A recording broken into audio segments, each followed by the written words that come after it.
నేనెంత వేడిన నీకేల దయరాదు, పలుమారు పిలిచిన పలుకవేమి, పలికిన నీకున్న పదవేమి బోవును, మోమైన పొడచూపవేమి నాకు.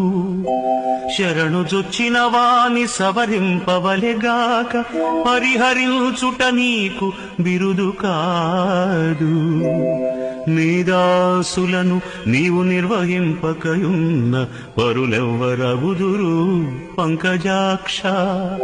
దాత దైవంబు తల్లియు తండ్రి నీవే, నమ్మియున్నాను నీ పాద నళినములను. భూషణ వికాస శ్రీధర్మపుర నివాస, దుష్ట సంహార నరసింహ దురిత దూరా.